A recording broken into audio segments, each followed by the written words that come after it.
Graça e paz, querida igreja. Amém. Glória a Deus. Que maravilha, hein, irmãos? Glória a Deus. Hoje nós vamos chegar no capítulo 60 de Isaías. Hoje vamos estudar o 59 e o 60, que bacana. Teremos até o 66, irmãos. Estão chegando na reta final. Mais 3, quinta-feira, a gente conclui o livro de Isaías. Louvado seja Deus. Irmãos, é muito bom nós lermos a Bíblia. É muito bom estudar a Bíblia Sagrada. Existe hoje, uma tendência a não querer conhecer a Bíblia. Hoje as pessoas buscam bênçãos imediatas. Elas querem resposta. Elas querem solução para os seus problemas, não entendendo que Deus não dá a solução pronta para ninguém. Ele ensina o caminho, amém, queridos? Ele ensina o caminho que deve andar. Ele nos propõe o bem e as consequências do bem, que é a vida, e nos propõe o mal e as consequências que é o mal. Então, engana quem pensa que Deus anda interferindo nas nossas escolhas. Não é assim. Existe uma forte tendência, irmãos, dos púlpitos das igrejas só oferecerem palavras que afagam o ego da gente, que enche a bola da gente. Palavra, você vai conseguir, Deus é contigo, você não é cauda, você é cabeça. Meu Deus, não é assim que funciona, sabia, irmão? Não é assim que funciona. Você não vai vencer batatinha nenhuma, se você não conhecer o caminho da vitória, amém, queridos? Amém, igreja? Você não vai ser vitorioso em área nenhuma da vida, se você não conhecer o caminho de Deus que leva para a vitória.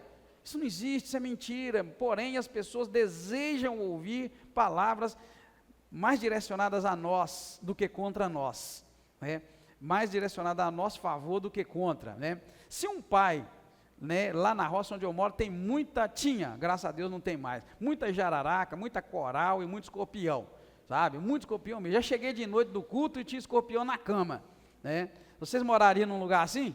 Não, moraria? Não, Mas eu aprendi que a gente pode morar no meio de escorpião e pegar em serpente que não vai morrer, Eu acredito e vivo o que eu creio. Por isso que eu perguntei, você tem coragem de morar? Obrigado, irmão. Mas já chegamos lá, tinha escorpião em cima da cama, tem que tirar o escorpião, e dormir. Jararaca, já fui lá, quando eu assustei, estava em cima de uma camuflada naquele piso lá. Coral, nem se fala. Não, mas eu estou te dizendo isso para te fazer uma pergunta. Se uma criança quiser pegar numa serpente dessa venenosa, qual a melhor atitude de um pai? Deixar ele ir pegar ou fazer alguma coisa? Quem me diz? Fazer alguma coisa, irmão? Qualquer coisa, Qualquer coisa. Se for preciso meter uma paulada lá e acertar a mão do menino junto, você prefere ver teu filho com a mão quebrada, ou talvez sem a mão, do que ele ser picado por uma cobra que pode matar, não é assim, irmão? Então isso é o que deve fluir do nosso coração de um púlpito. Não é palavra doce que vai te agradar, mas é a palavra que vai te fazer um homem ou uma mulher vitoriosa na vida, tá? Nem sempre essa palavra é vai em frente, você vai conseguir, não. Às vezes o Senhor está querendo te dizer, muda teu comportamento, muda tua vida, muda tuas escolhas, não é assim? Talvez Deus muitas vezes está querendo dizer, olha, cuidado com a tua mente, você está pensando, isso não é bom, mas a gente prefere ouvir palavras, Deus é contigo, Jesus te ama, vai em frente, não é assim? E aí a serpente está lá, a coral está lá te esperando, Coral, não sei nem qual que é mais venenosa, a coral ou a cascavel? Acho que E o que eu quero dizer, irmãos? Eu quero dizer que, por favor, ouça o que Deus tem para te dizer, mas ouça a Deus. Assim como aquela serpente, aquela cobra venenosa está ali, e eu estou de olho o tempo todo, eu mudei meu jeito de entrar ali, de sair, Então eu quero que você entenda o seguinte, irmão. Entenda que não é brincadeira a vida espiritual, a serpente, o inimigo, quer destruir nossa vida. E a gente precisa ouvir de Deus uma palavra dura, mais dura, e não que vai me apoiar em tudo. Eu estou falando isso para você do fundo da minha alma, do fundo da minha alma. Não pensa que todas as palavras de Deus serão palavras boas, vai, diga, continua, porque Deus me ama e não quer que eu caia na mão de uma serpente, do inimigo das nossas almas. Então, irmão, vamos procurar Deus na Bíblia, na palavra, vamos deixar Deus nos falar, vamos para a igreja querendo ouvir Deus falar com a gente. E lembra, eu te contei a história toda da serpente lá, para você ver como é que eu trato agora jararaca. Eu não brinco com ela, não brinco, eu não ando matando cobra, tá? A partir daquele dia, já era, eu quero a distância dela, porque a bicha é traiçoeira, é perigosa. Assim é o diabo que quer me desviar, e quer te desviar, e quer te enfraquecer. Talvez nem é te desviar, não, talvez é te perturbar. Talvez você é um homem, uma mulher que vai morrer e vai para o céu, ser uma pessoa sincera com Deus, mas não é que o diabo anda nos azucrinando a mente, irmão. Às vezes é a mulher, às vezes é o marido, às vezes é um filho, uma filha, às vezes é um no trânsito, não tem nada a ver. Você levanta aquele dia abençoado e fala, hoje o dia vai ser abençoado, e de repente, sabe, acho que foi ontem, anteontem, eu levantei, irmão, e tudo estava errado, e eu não chorei nem reclamei com Deus não, eu só falei, hoje o bicho está bravo, hoje o trem, hoje é aquele dia. Sabe aquele dia que a gente tem que vigiar mais? Você tem que ficar mais esperto que a serpente, porque ela levantou furiosa, né? Então assim, foi ontem, anteontem, não sei. Sabe aquele trem que tudo dá errado, né? Para te paralisar, né? Aí você vai pensar, é melhor ficar parado, porque vai dar tudo errado. Não, irmão, é hora de vigiar. Então assim, de coração, irmãos, o estudo da Bíblia é diferente de estudo bíblico. O que nós fazemos quinta-feira não é estudo bíblico, é estudo da Bíblia. Já domingo é estudo bíblico. É um tema e o texto bíblico e tópicos para te levar a algum conhecimento. O domingo que vem vai bombar. Domingo que vem eu acho que já entra o livre-se do seu passado. Eu até queria postar lá no grupo lá dos professores, cuida do teu passado, porque domingo o bicho vai pegar. Se você tem algum problema no teu passado, já era.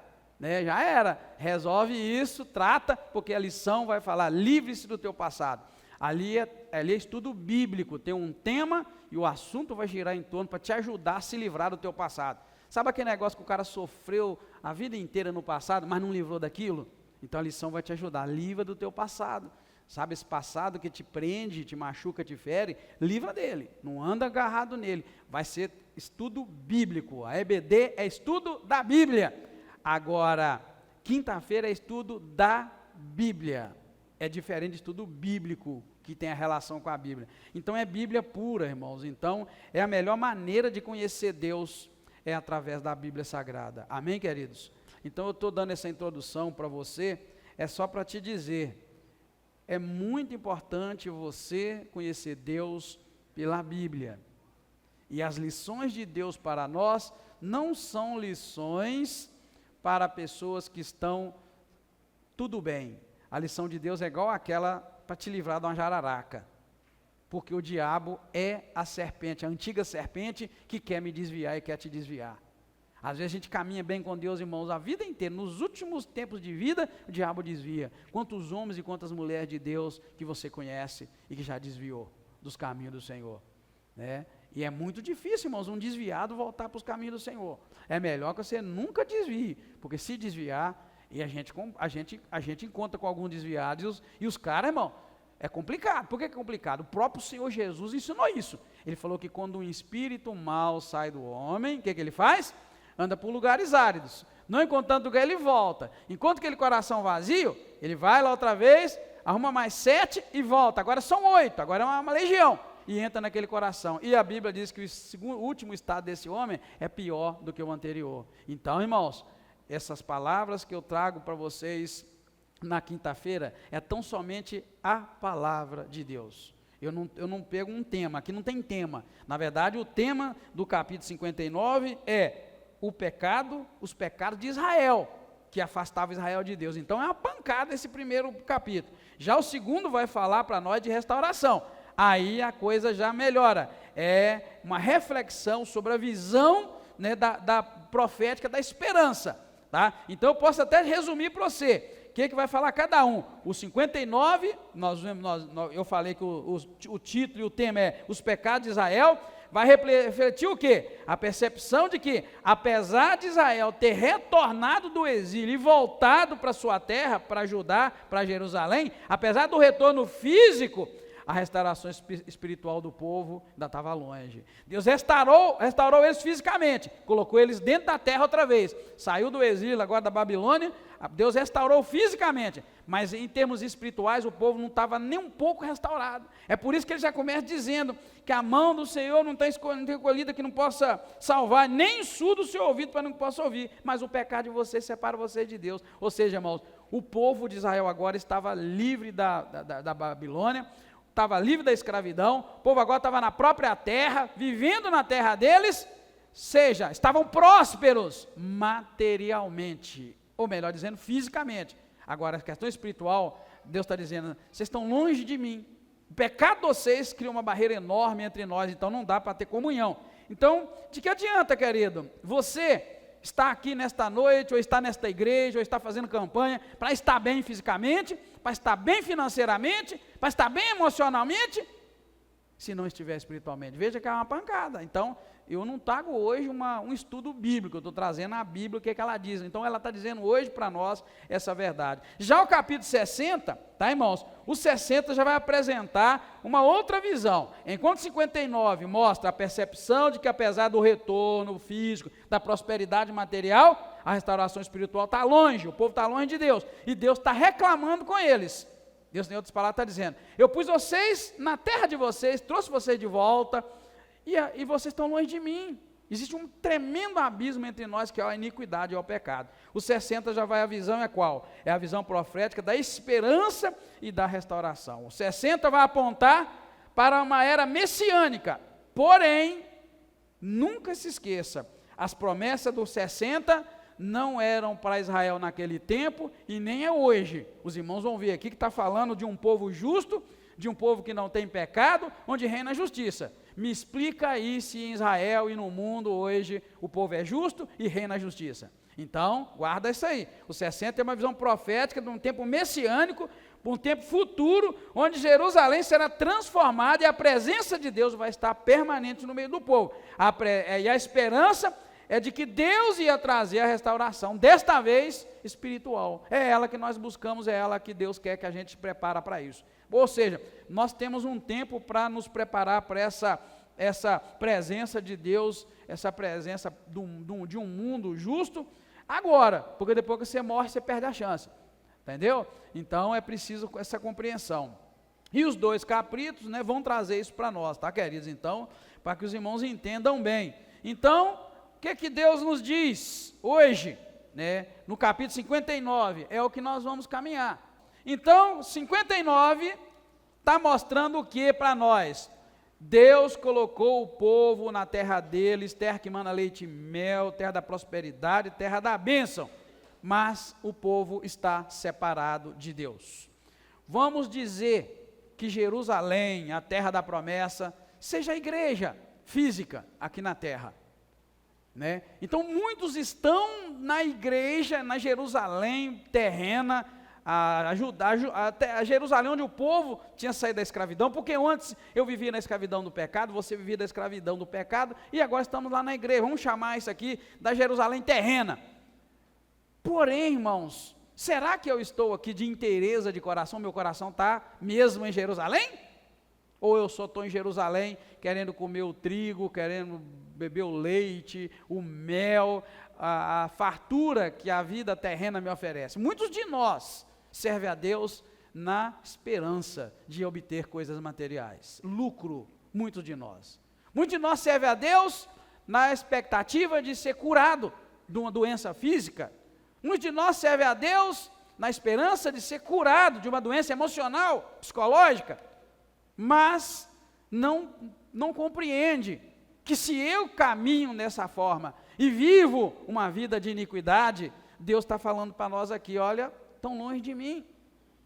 Está vendo, querido? Então, essa é a visão de Deus, é o que Deus espera de toda a face da terra, de todos. Sempre foi, né? Deus assim. Então, 1 e 2 vai falar da separação entre o povo e Deus por causa do pecado, tá? Esses versículos iniciam com a afirmação clara de que o problema não está no poder de Deus ou em sua disposição de salvar, porque ele chega a dizer, certamente a mão do Senhor não está encolhida, e nem surdo o seu ouvido, está vendo? Então o problema não é Deus, e nunca é Deus. Se você está passando, irmão, por adversidade e luta, essa é a palavra de Deus. O problema não é de Deus, é de alguém, não é?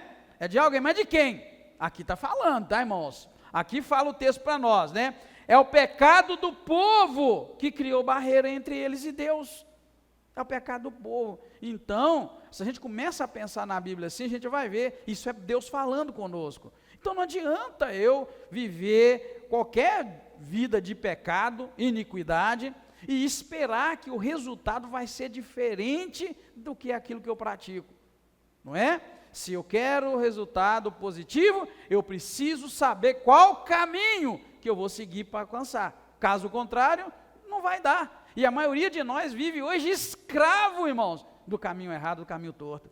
A maioria de nós. Endireitar é muito complicado, irmãos. Endireitar é complicado. É aí que está o desafio, é aí que está a luta, minha e sua. Não é? É aí que entram as pregações superficiais, que começa a dizer, não, Deus é contigo. Isso é palavra, irmãos, para puxar o seu emocional, né? Dependendo da palavra que a gente fala, amém, glória a Deus, aleluia. Mas se a gente fala de salvação, de vida eterna, que o Senhor vai nos buscar, né? A gente até cantava um hino, né? Cristo vem me buscar, para o céu me levará. Como é que é o resto? O Cordeiro prometido voltará. Não, era lindo esse hino, rapaz. Vou ver se a gente lembra de cantar ele domingo com a igreja cheia, ensaiadinho. Irmãos, falava de céu. Falava de vida eterna, não falava de te melhorar o teu salário, de curar o teu corpo, nada disso. Céu, céu. Só isso, vida eterna, morar com o Senhor, não é? Então era um tempo mais bíblico, né, mais profético.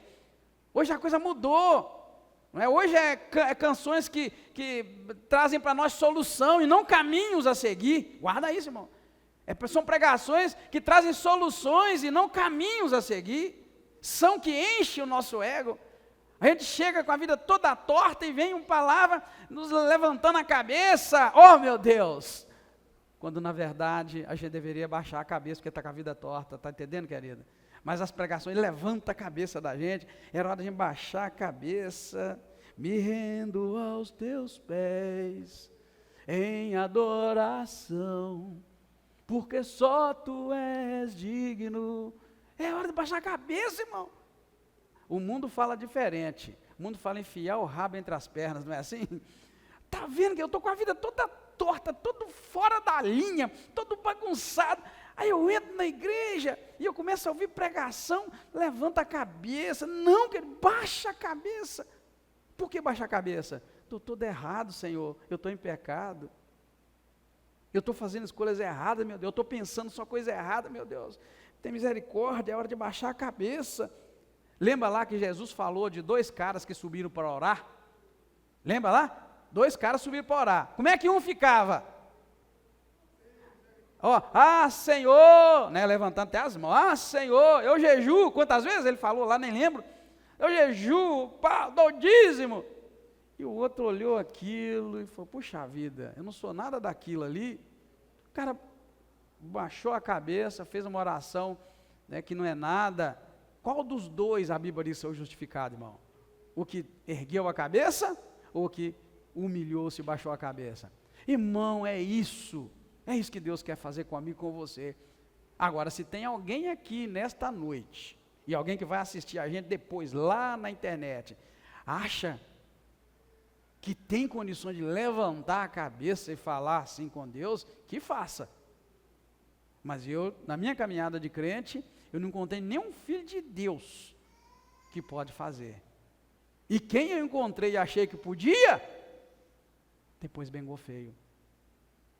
Porque a gente pensa, não pensa? A gente não tem alguém que a gente segue, não tem alguém que a gente é discípulo dessa pessoa, então você pensa sempre assim, não, aquele ali é meu modelo, eu posso seguir. Então quando eu pensei que tinha alguém assim, bengou. Isso quer dizer, irmãos, que tirando Jesus da nossa lista, irmão, não teve um que caminhou nesta terra que tem condições de viver de cabeça erguida. Deus, essa é a diferença. Então é hora da gente humilhar diante do Senhor, baixar a cabeça, reconhecer as limitações, reconhecer que as nossas orações são vazias, reconhecer que muitas das nossas músicas são vazias, reconhecer que muita da nossa adoração, da nossa devoção é totalmente vazia de coração. Nosso coração está muito longe. É importante demais a gente compreender que esse é o caminho da vitória. E por que não dizer que esse é o caminho da salvação? Não é?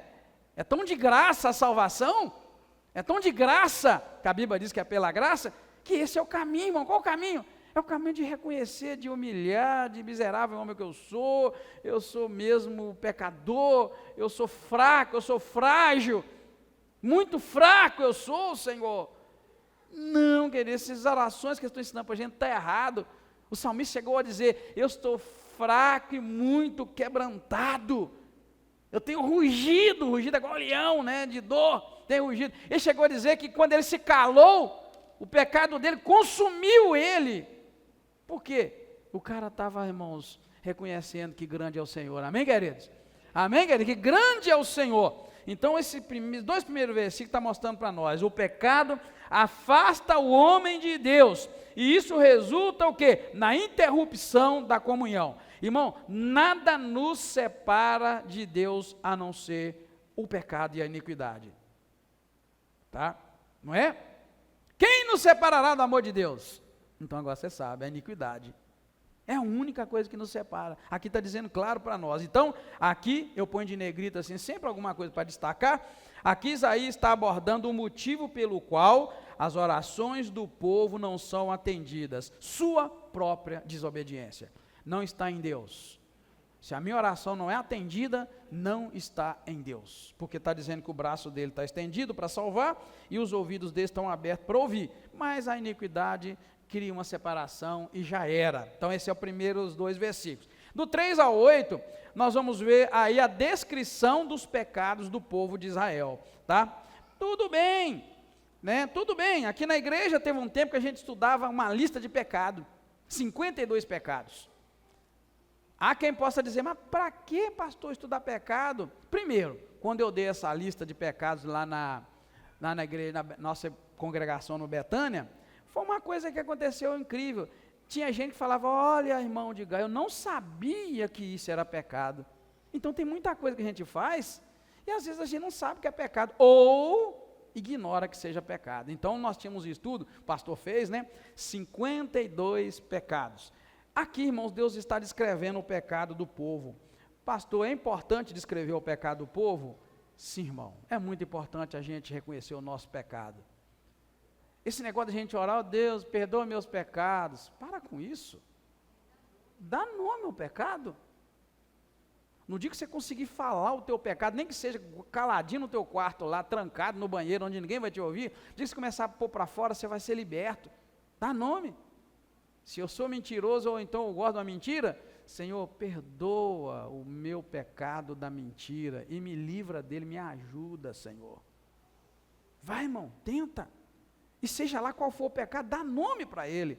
Então Deus aqui está dizendo, olha, eu estou com o braço tendido para abençoar, ou seja, eu estou pronto para dar livramento, eu estou pronto para operar milagre. E tem o detalhe, os meus ouvidos estão abertos para ouvir, mas a iniquidade de vocês tem feito uma separação. Vocês oram e não chega lá em cima. Eu falo, vocês não escutam. É como se fosse uma laje, né, chamada de iniquidade ou de pecado. Só que Deus não diz só pecado e iniquidade. Agora, do 3 ao 8, Deus vai começar a dizer as coisas que eles faziam. Então eu não preciso pensar que é o que está escrito aqui, que é o meu pecado. Eu preciso ver os meus pecados e começar a dar nome, seja o que for, irmão, começa a dar nome, sabe? Eu fui liberto de pecado, de alguns, muitos anos depois de ter aceitado Jesus, e tem outros que eu quero me livrar ainda, e eu vou morrer tentando e pedindo, Deus me ajuda, mas quando Deus me dá uma vitória sobre um pecado que eu carrego nas costas, como eu fico alegre, não sei vocês, né? Não dá para ficar e falar, irmão, Deus me livrou do pecado tal, misericórdia, não precisa, né, irmão?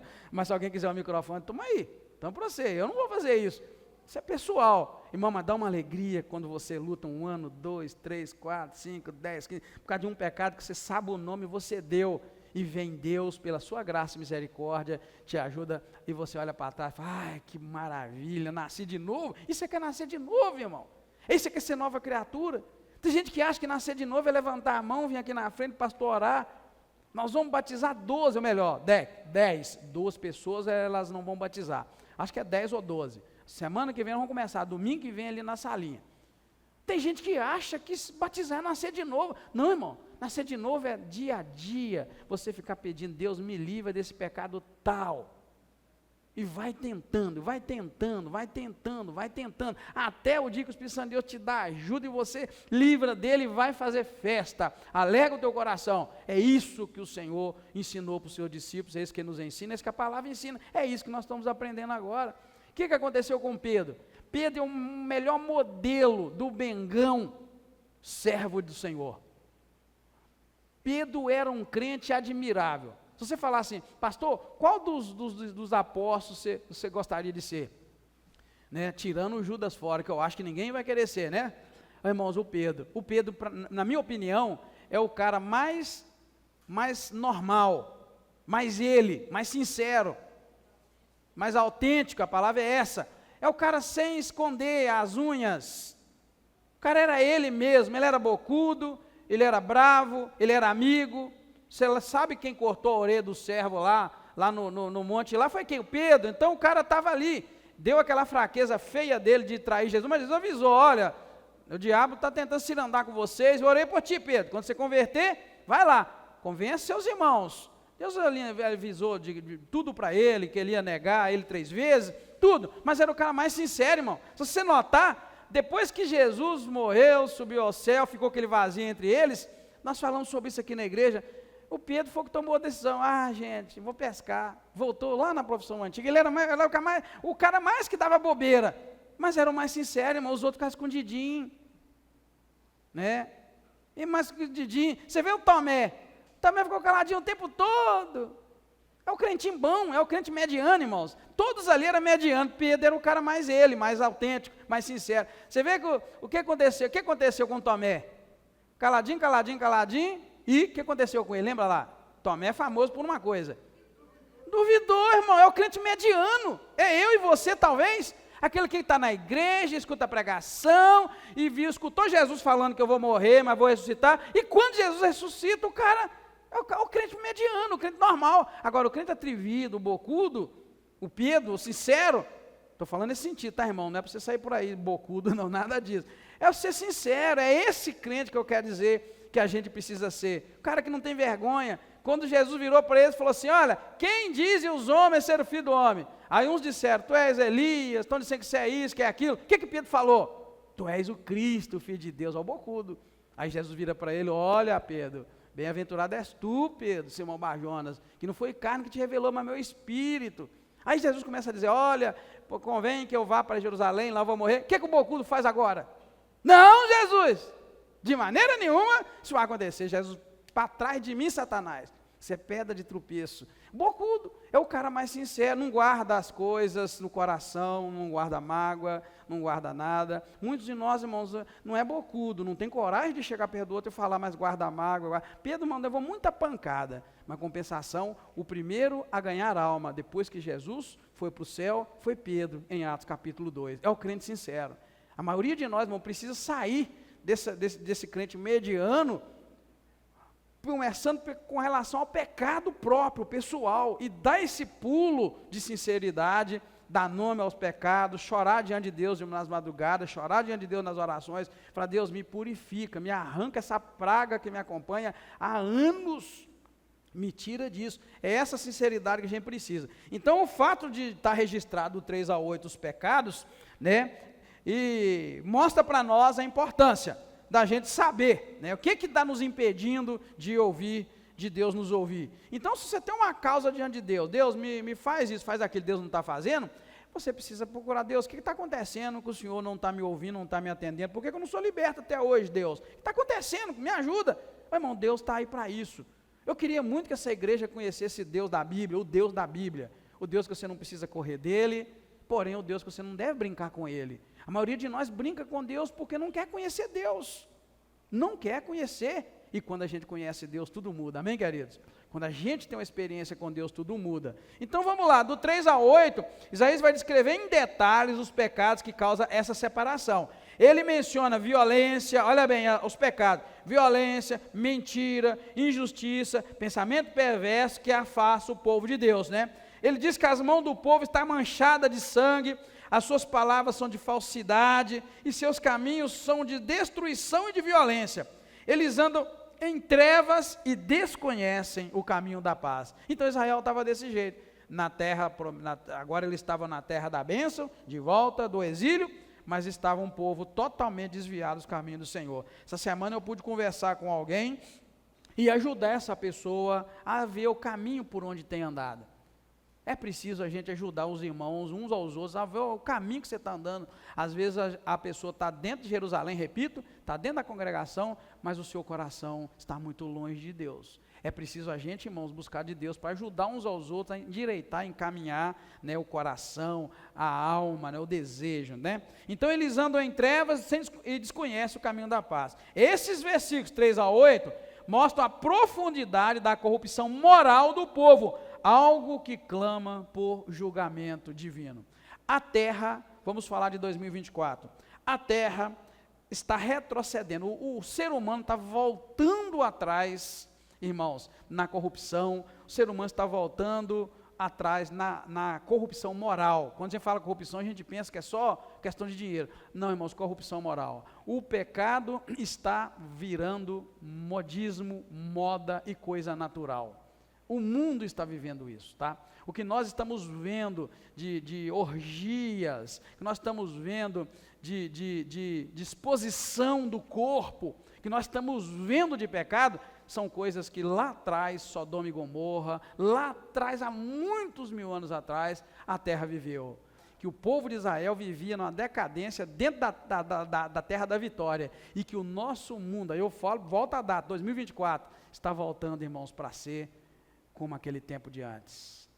Não está muito perto da gente começar a ver pais com filhos e filhas, relacionamentos sexuais, não está longe, irmão. O mundo está caminhando para a perdição, como era antes do cristianismo ter expandido e trazido moral. O cristianismo é a única religião, de todas as religiões do mundo, irmãos, que tem um conceito de certo e errado, e de pecado e de inferno. Nenhuma tem. Pulou do cristianismo, nenhuma. É a única religião que prega mudança de vida e de caráter. E ela está perdendo a voz, está perdendo a força. E não está perdendo, irmãos, porque é algo novo. Eu estou te mostrando. Estamos voltando aos tempos bíblicos de Sodoma e Gomorra, por exemplo, que Deus mandou um anjo descer para conferir que era aquilo mesmo, e quando viu que era aquilo, destruiu Sodoma e Gomorra. O mesmo Deus e o mesmo tempo de Adão e Eva. O mesmo tempo de Noé. Por que Deus destruiu a terra no tempo de Noé? Porque ele viu que a depravação, o nível moral e de pecado chegou num nível tão elevado que ele não suportou, ele desanimou, desistiu de ter criado um homem e falou: eu vou destruir isso tudo, e só guardou quem estava com Noé na arca. Então, irmãos, são 2 tempos de destruição terríveis e o mundo está voltando a ser igual. Eu estou vendo como as leis caminham, como há uma proteção para as coisas erradas. Existe um conjunto de lei que protege o erro, a criminalidade, que o diga você, irmão, que trabalha lá dentro. Vocês trabalham lá feito louco, apagando fogueira, como é que chama lá, como é que eles falam aquele negócio? Enxugando gelo, porque as leis não apoiam. A polícia pega alguém, irmãos, e manda lá, pega no ato do crime, às vezes na própria delegacia o cara já sai de lá, porque entra um advogado e não sei o quê, e o cara bate para cumprir 20, 30, 40 anos lá, e chega lá, os 6 feitos doido, querendo fazer o trabalho direitinho, e o cara só esperando uma chance que ele tiver para ele fazer coisa errada. E ele é descarado, ele não tem coragem de falar, porque eu já escutei muito nas reportagens. Eu fico aqui, eu saio lá, e eu saio pior. Sim, já escutei, irmão. Isso, irmãos, olha, é para os irmãos verem que a depravação está voltando. A depravação está voltando. O mundo está voltando a ser o que era nesses tempos anteriores da iniquidade. E eu sempre falei para essa igreja, Deus me deu uma revelação, um ensinamento, eu falei para vocês, o relógio de Deus não é Israel. O relógio de Deus sempre foi o nível de iniquidade dos seres humanos. Deus nunca destruiu nada, Deus nunca mandou salvação, enquanto não houve um nível de iniquidade ao ponto dele querer destruir a terra. E quando ele quer destruir a terra, ele nunca destrói todo mundo, ele manda o Salvador. Quando ele viu em Noé que o mundo estava terrível no pecado, ele falou, vou salvar alguns e vou matar tudo. O que ele fez? Deu as instruções para Noé construir a arca, falou, Noé, entra, porque quem estiver lá dentro vai sobreviver, o resto eu mato. Por quê, irmãos? Porque a nível de iniquidade chegou alto. Sodoma e Gomorra é outra lição, que o relógio de Deus é iniquidade. Deus não está nem olhando se você aceitou Jesus, se você está ganhando 1.000, 2.000, 3.000 para Jesus. Não, irmão. Ele está olhando a iniquidade. Quando a iniquidade chegou no nível de Sodoma e Gomorra, ele mandou o anjo para conferir, o anjo conferiu, ele pegou e arrancou, salvou. Lembra do que eu estou dizendo? Deus nunca destrói sem salvar. Para destruir Noé, salvou quem estava dentro da barca, dentro da arca.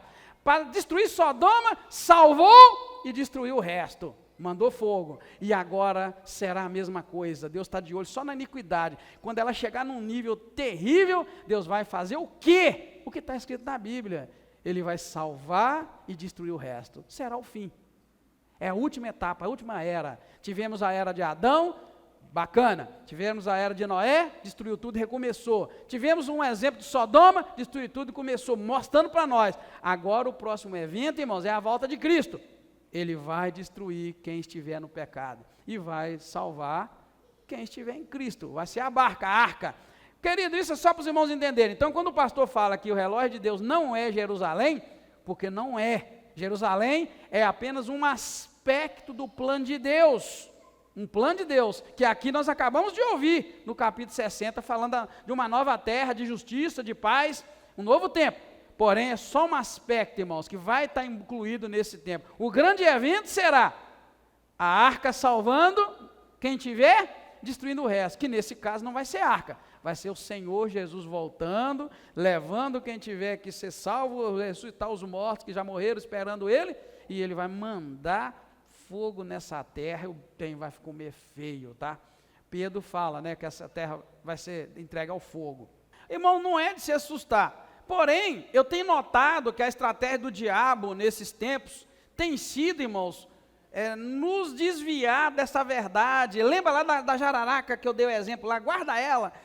Nunca mais eu brinco com aquilo. Então, a mensagem tem que ser sempre assim. A boa palavra de Deus tem que ser para mim, para você, sim. Aquela que me endireita e que me leva para o caminho. Porque muitos são chamados, poucos escolhidos. Não vai ser aquela coisa que a gente imagina, tá, irmãos? Então, guarda isso no teu coração, tá? Aprenda de Deus, né? Guarda a verdade no teu coração, luta por ela, tenta viver dentro da palavra de Deus da verdade. Você não vai conseguir nunca viver 100%, nós não vamos conseguir, senão aqui seria o lugar. Amém, queridos? Nós vamos viver o melhor possível, Deus vai nos levar, aí virá um tempo em que a gente será nova criatura, novo corpo, né? E aí a gente vai conseguir lutar e viver uma vida digna do nome do Senhor. Enquanto isso, a gente só precisa ser alertado, e alertado com garra, alertado com força, porque o nosso inimigo não está brincando. O inimigo das nossas almas não está de brincadeira comigo e nem com você, irmãos. O tempo todo, ele está de olho numa oportunidade para nos laçar e nos derrubar.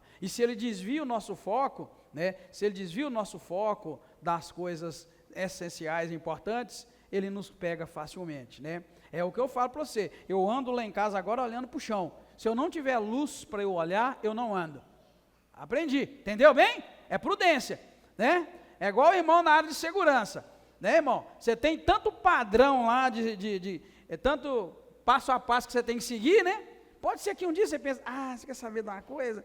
Eu tenho que abrir, fechar, hoje eu não vou abrir não, e pã, aí naquela hora o bicho pega. Então, é isso que eu aprendi lá no lugar onde eu moro. Se tiver luz, eu vou. Se eu não tiver, eu não vou. Pode ter uma cascavel, não é uma jararaca bem lá na dela, e eu vou pisar na bicha, eu vou arrumar um problemão. Então, essa deve ser a mensagem de Deus para mim e para você. Nunca que eu devo pensar, estou bom, estou tranquilo, eu estou no padrão. É padrão não, como é que você chama a palavra lá?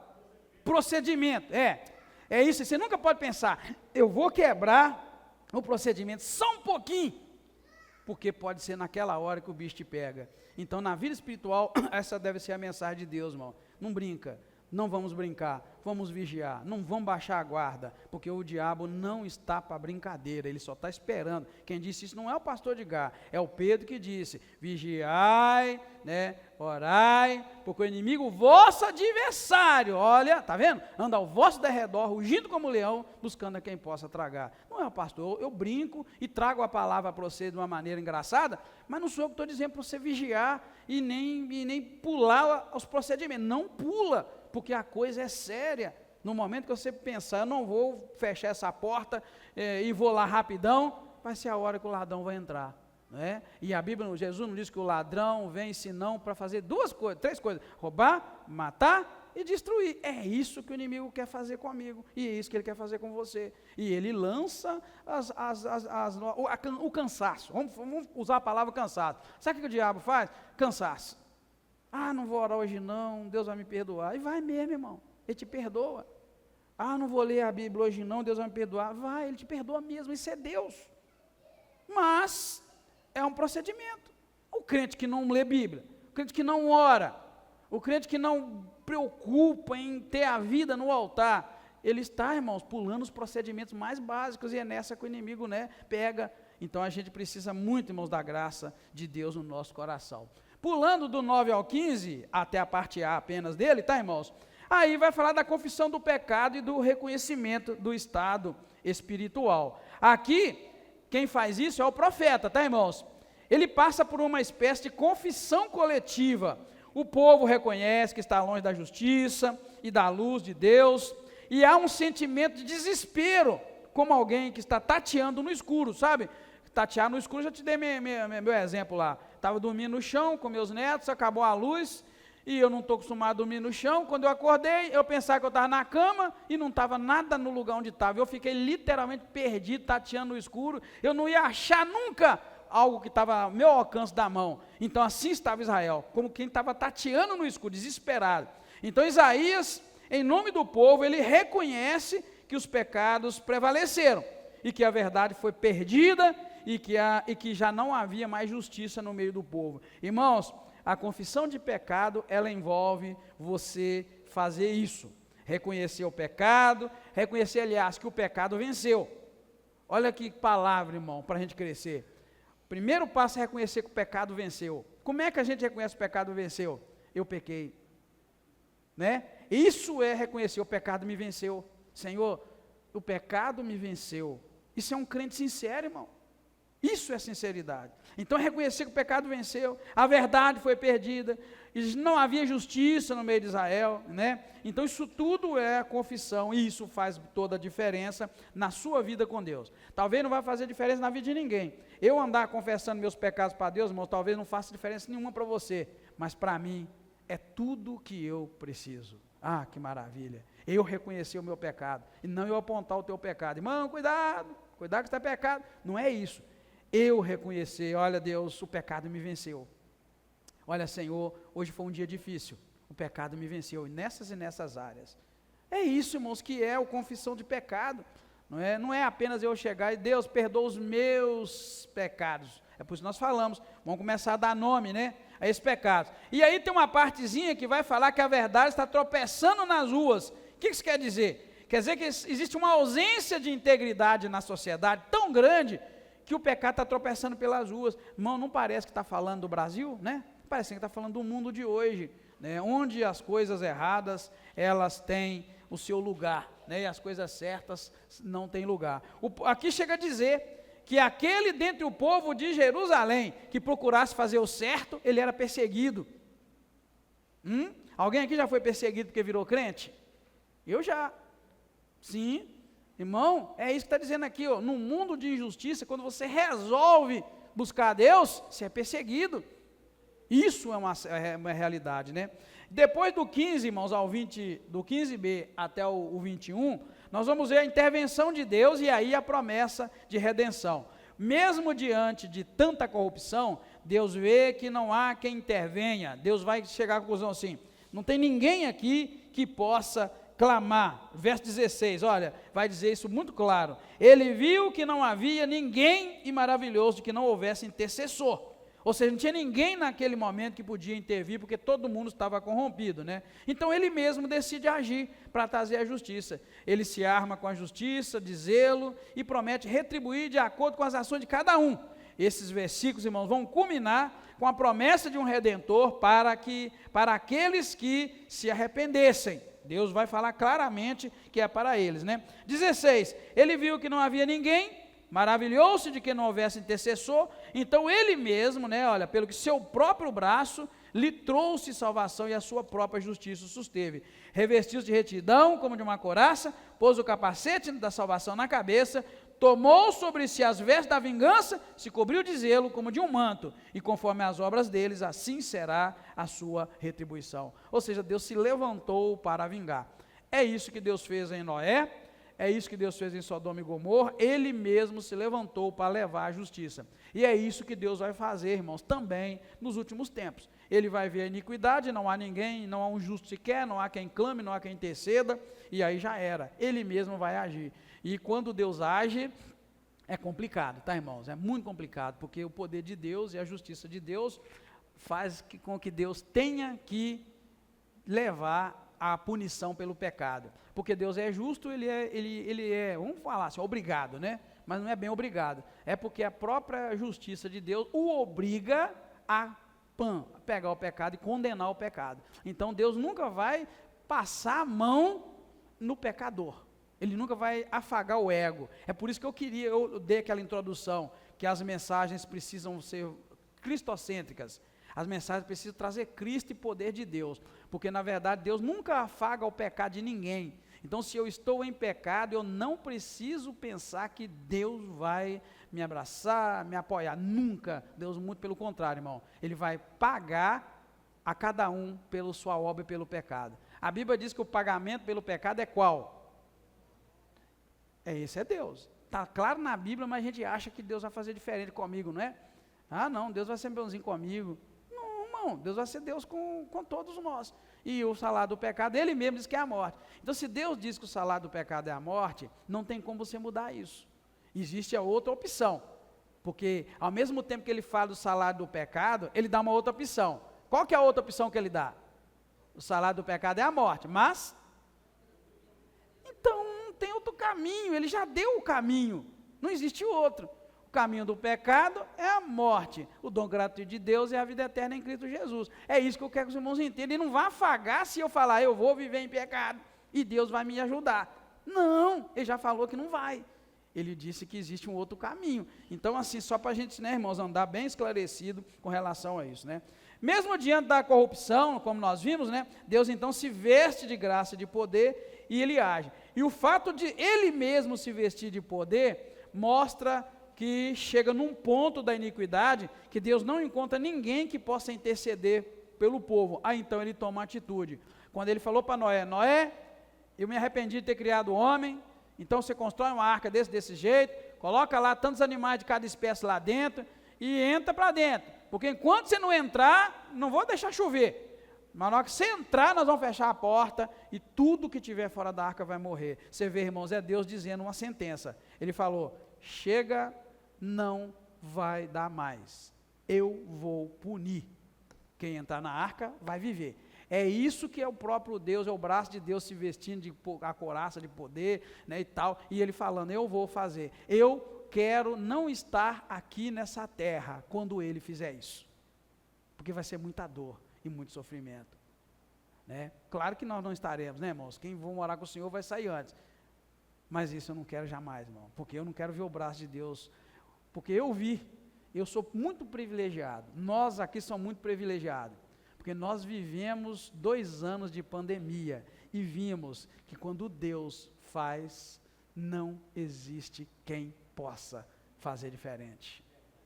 Morreu gente lá onde eu moro, olha, eu moro na roça, eu falei para vocês, morreu o cara lá, morreu gente dessa igreja, morreu gente dessa rua, É raro uma rua que não morreu ninguém. E ninguém pôde fazer absolutamente nada. Hein? Nem velar. Eu tenho um vazio no meu coração, já falei para vocês e repito.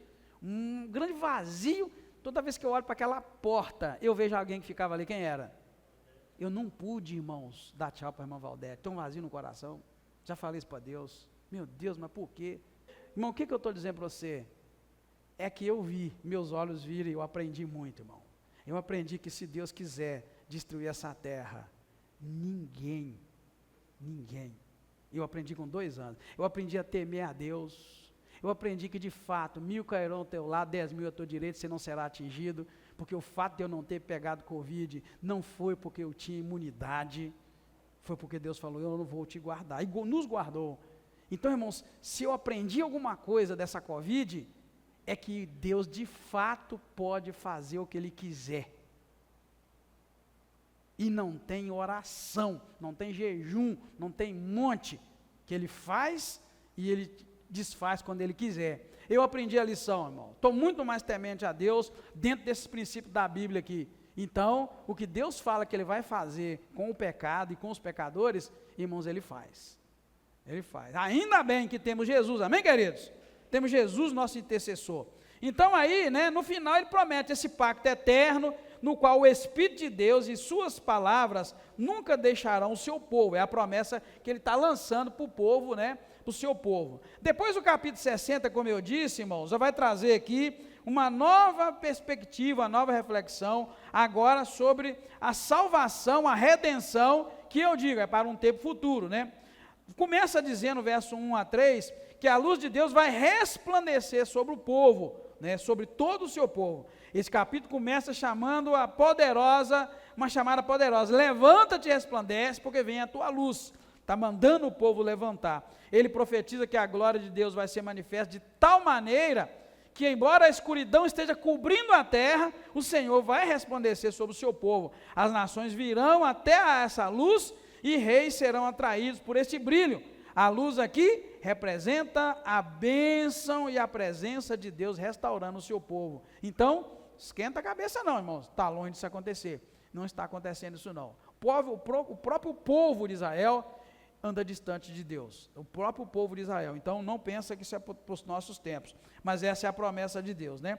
Depois do 4 ao 9, nós vamos ver a restauração e o retorno dos exilados. Nesses versículos, Isaías fala sobre o retorno dos filhos e filhas de Israel de todas as partes do mundo. Lembra que Israel viveu 2 exílios, viveu o exílio no Egito e o da Babilônia. Agora o Senhor está falando que vai trazer o seu povo de todas as partes da terra. O povo de Israel vive espalhado pela terra afora, pela terra toda tem gente vivendo, da forma como vivem, é claro. Então Deus aqui promete trazer todo esse povo de volta. Muitos entenderam que quando houve, né, aquela volta de muitos judeus para formar o Estado de Israel, muitos pensaram que aquele era o evento, mas eu diria que aquele é o início, né, o princípio do evento, porque tem muitos judeus espalhados pelo mundo e que precisa voltar, né? O povo verá a volta dos exilados e experimentará uma abundância de riqueza vinda de várias nações. As nações, na verdade, irmãos, elas iam servir a Jerusalém e servir ao povo, e a menção de camelos, de ouro, de incenso, que indicam que prosperidade e honra que acompanharão esse retorno. As nações vão trazer seus recursos para contribuir para a restauração de Israel. Isso ainda não aconteceu, apesar que existe uma meia dúzia de nação, né, irmãos, que apoia Israel de todas as formas, né? Eles apoiam mesmo, né? Tem um versículo aqui, irmãos, bacana que eu queria ler para vocês, mas deixa eu ver onde ele está. Ah, meu Deus. Olha o versículo 8. O que diz o versículo 8? Quem quer ler o versículo 8 na sua Bíblia para mim?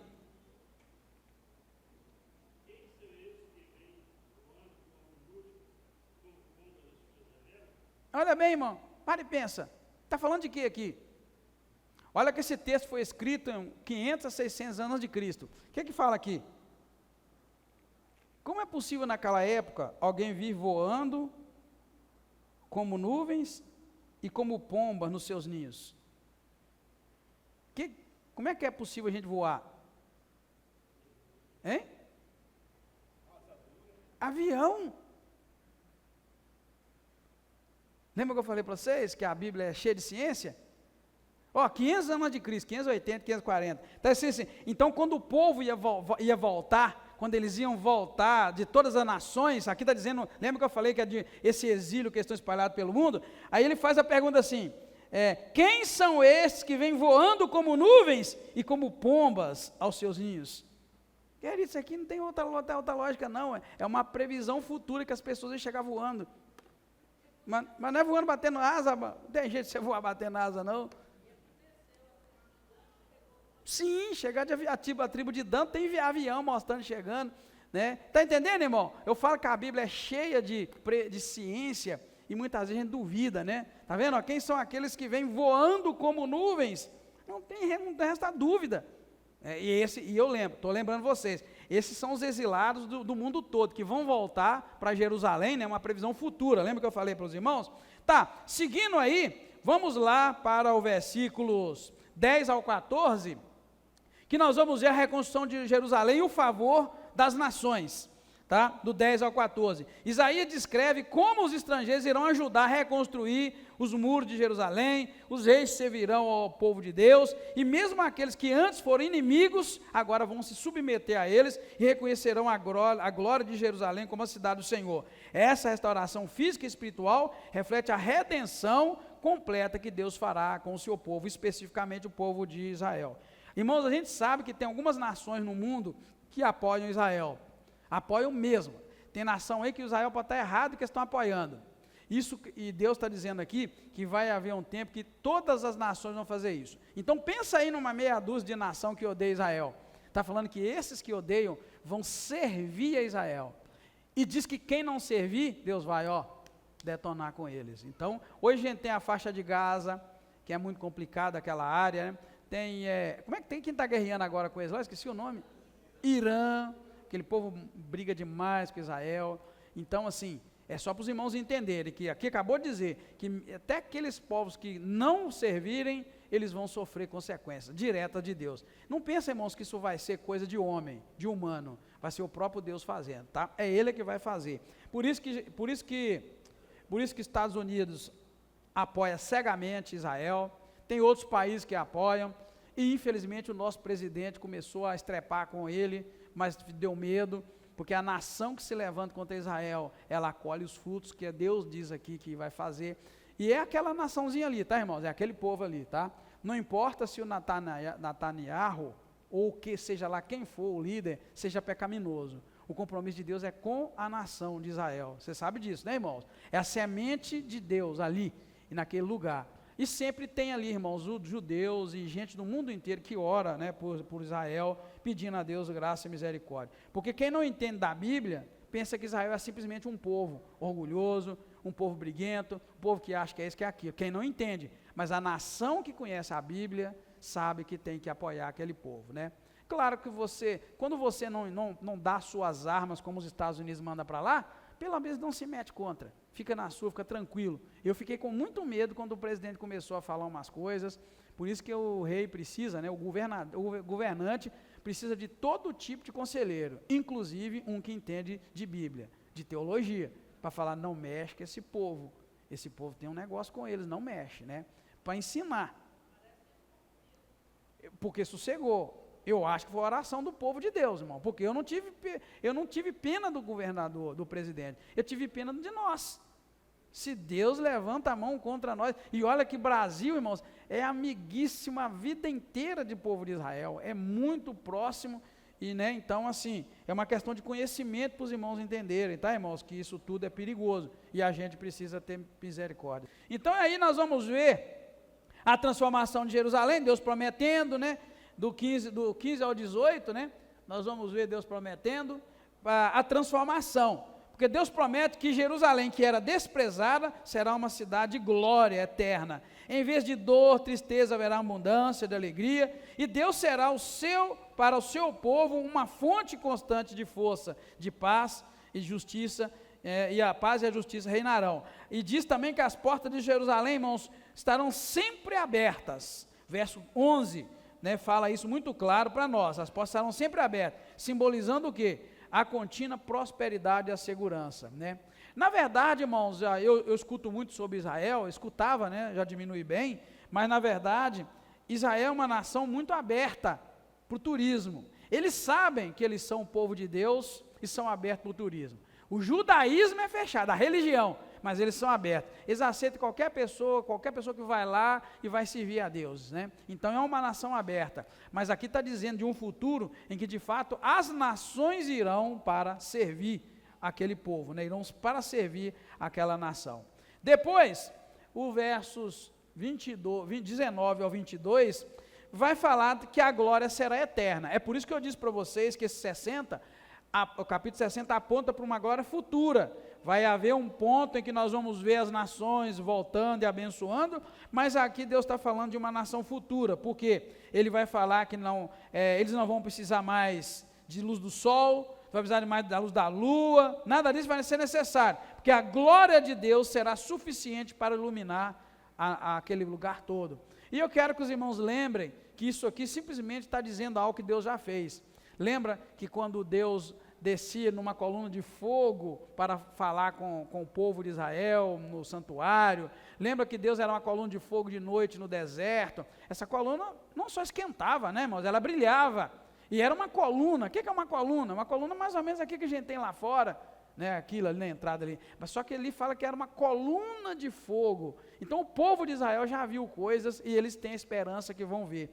E esse capítulo está dizendo que não vão precisar de sol, não vão precisar de lua, né, porque Deus, a glória do Senhor, vai iluminar. O povo vai ser, olha bem, o povo vai ser completamente justo e as obras das mãos de Deus serão manifestas. Por isso que eu disse, não é algo para agora e é impossível que seja. É algo bem para o futuro, quando Deus de fato vai dominar, né, vai dominar. E há também aqui uma ênfase, né, no caráter eterno dessa redenção e da multiplicação do povo como uma planta que o próprio Deus plantou. Eu quero que os irmãos entendam assim, é algo muito palpável e real. O que Deus está dizendo que vai fazer com o povo de Israel. Então, digamos se fosse no nosso tempo, a gente ia ver a mão de Deus sendo manifesta lá, de tal maneira que aquele povo ia ser um povo abençoado e que as nações iam levar as coisas e presentes, né? E os inimigos de Israel iriam se curvar diante dele. É isso que Deus está dizendo que ele vai fazer, não é? Mas agora, é um outro tempo, porque não vai precisar de sol, não vai precisar de lua. Aí a gente lembra de quê? Quando fala que